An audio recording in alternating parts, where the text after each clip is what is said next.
Welcome back to Squawk Box. Rick Santelli here. We're going to have some breaking news, some of the last breaking news bits of the week in the form of November Producer Price Index, expecting up 0.1%. That's exactly what we have, up 0.1%. You strip out the all-important food and energy, we're expecting up 0.2, but it's still up 0.1. Let's go through the year-over-year numbers, shall we? Year-over-year headline is up 0.8. Year-over-year core is up 1.4. Now, that 1.4 is very fascinating because that year-over-year number is the highest since January when we were at 1.6.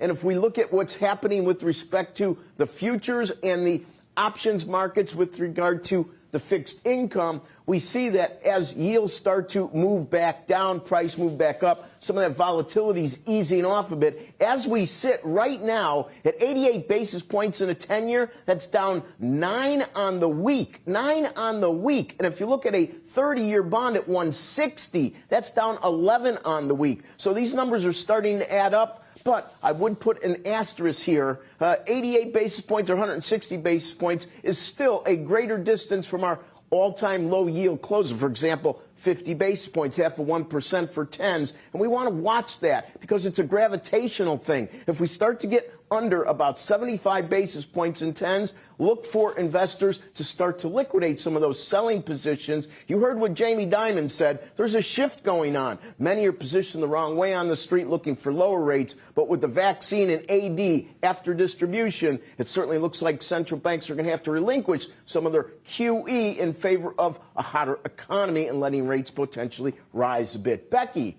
have a great weekend, and back to you. Thanks, Rick. You have a great weekend, too. Steve Leisman joins us right now. He's got more on this front. Steve, what's your take on the numbers?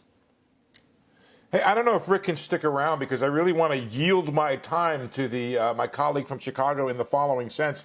I'm starting to hear more sort of, I mean, not fringe talk, Becky, but you know, sort of not at the center, but it's out there. This concern that Rick just raised that the central banks find themselves or could find themselves offsides come next year in the following sense. You get a surge in demand that happens if the vaccine is effective out there. You have a weakening dollar going on right now. You have inflation expectations up near 2%. The market has baked in low interest rates forever. I would throw it to Rick with the following cautionary idea, which is that predicting higher interest rates and higher inflation has not been a winning trade, but still it could happen sometime.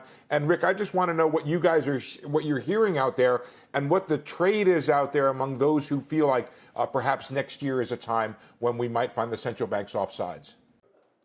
Shepard Smith here. Thanks for watching CNBC on YouTube.